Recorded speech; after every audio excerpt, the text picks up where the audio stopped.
নমস্কার, আমি অপর্ণা সিনহা, আপনাদের সোশ্যোলজি সমাজবিজ্ঞানের এডুকেটর। প্রিয় শিক্ষার্থীরা, আজ আমরা সমাজীকরণ নিয়ে আলোচনা করব। এই বিষয়টি সমাজবিজ্ঞানের একটা খুব গুরুত্বপূর্ণ ধারণা। প্রথমে আমরা জানব সমাজীকরণ বলতে কি বোঝায়।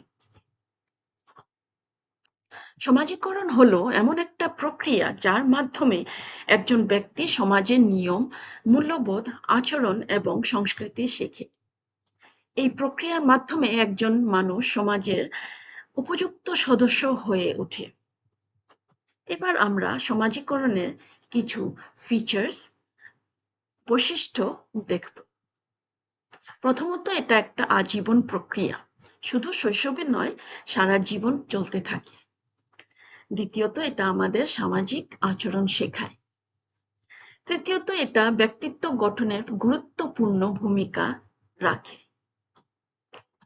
সমাজীকরণের বিভিন্ন উপাদান রয়েছে। এর মধ্যে প্রধান হলো পরিবার, বিদ্যালয়, সহপতি দল, গণমাধ্যম এবং ধর্ম। এই উপাদানগুলো আমাদের চিন্তা, আচরণ এবং মূল্যবোধকে গড়ে তোলে। এবার আমরা সমাজীকরণের এজেন্ট নিয়ে আলোচনা করব। এজেন্ট বলতে বোঝায় সেই মাধ্যমগুলো যার মাধ্যমে সমাজীকরণ ঘটে। প্রথমত, প্রাইমারি এজেন্ট, যেমন পরিবার। এগুলো আমাদের শৈশবে শিক্ষা দেয় এবং সবচেয়ে বেশি প্রকৃত করে। দ্বিতীয়ত, সেকেন্ডারি এজেন্ট, যেমন বিদ্যালয়, সহপতি দল এবং গণমাধ্যম। এগুলো আমাদের জীবনের পরবর্তী পর্যায়ে সামাজিক নিয়ম ও আচরণ শেখায়। এই দুইটি ধরনের এজেন্ট মিলে একজন মানুষের সমাজীকরণ প্রক্রিয়া সম্পূর্ণ হয়।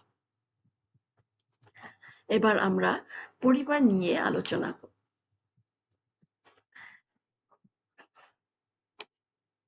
পরিবার হলো সমাজীকরণের প্রথম এবং সবচেয়ে গুরুত্বপূর্ণ এজেন্ট। এখানে একজন শিশু ভাষা, আচরণ এবং নৈতিক মূল্যবোধ শেখে। বিদ্যালয়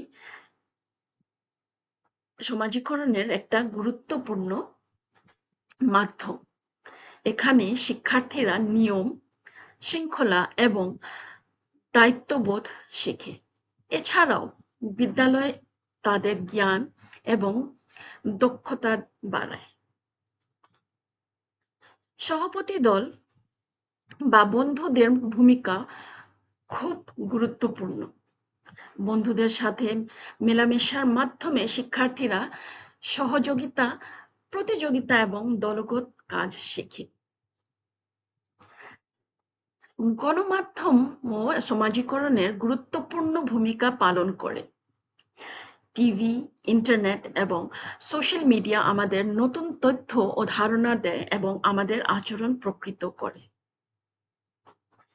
এবার আমরা সমাজীকরণের গুরুত্ব বুঝব। এটা সামাজিক শৃঙ্খলা বজায় রাখতে সাহায্য করে এবং ব্যক্তি ও সমাজের মধ্যে সম্পর্ক গড়ে তোলে। এছাড়াও এটা সংস্কৃতি রক্ষা ও বিকাশে সাহায্য করে। সামাজিকরণ মানুষের জীবনে অত্যন্ত গুরুত্বপূর্ণ, কারণ এর মাধ্যমে মানুষ সমাজের নিয়ম মেনে চলতে শেখে এবং একজন আদর্শ নাগরিক হিসেবে গড়ে ওঠে। ধন্যবাদ। এই আমি আজকের ক্লাসটি শেষ করলাম। সমাজীকরণ বা সোশ্যোলজি আরো টপিকস নিয়ে আমরা আবার আসবো।